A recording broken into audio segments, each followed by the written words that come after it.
Lakini kuna tabia ambayo si ya kawaida imeanza kujitokeza katika kata yetu ya Zingiziwa.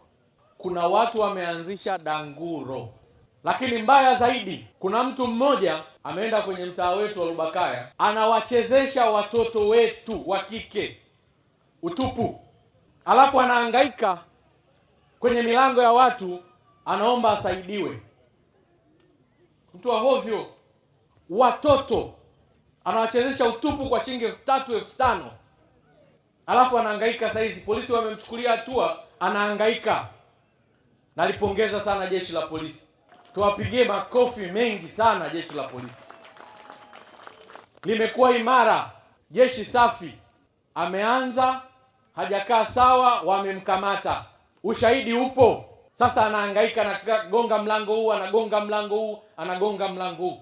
Wewe unaweza ukamchezesha dada yako, unaweza ukamchezesha mtoto wako hivi kwa sababu unatafuta pesa, unachukua watoto wa watu unawachezesha.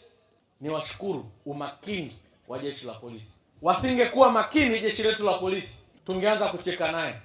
Ukicheka na nyani utavuna mabua, ukicheka na maadili utavuna vitu vya ajabu katika nchi hii.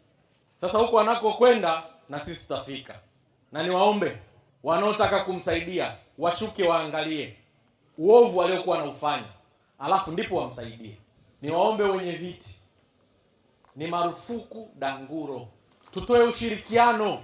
Hivi nani atakayependa kuona mtoto wake ambaye anamtegemea katika maisha yake anaenda kujiuza pale danguro?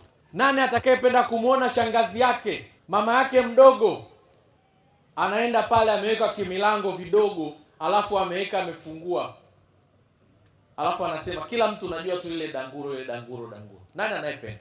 Na bahati nzuri kwa watu huko wa pwani sio tabia yenu. Uongo kweli? Ni lazima tukemee.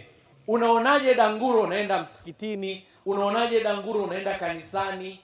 Na we pale unawaona wale watu, ukienda maandiko yanakuambia Sodoma na Gomora, si naikumbuka?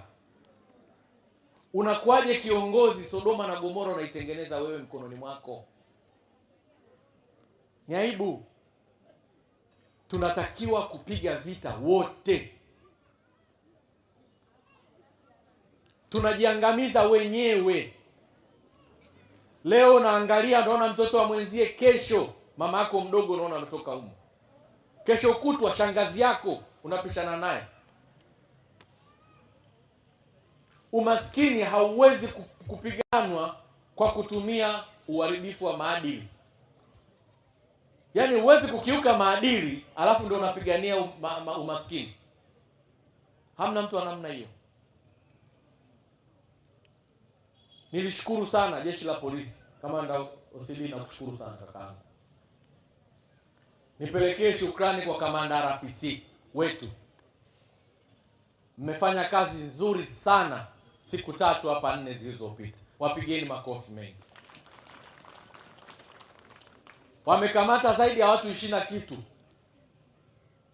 Unamwangalia hivi usoni unamshangaa. Aibu. Niwashukuru sana jeshi la polisi, mmefanya kazi nzuri.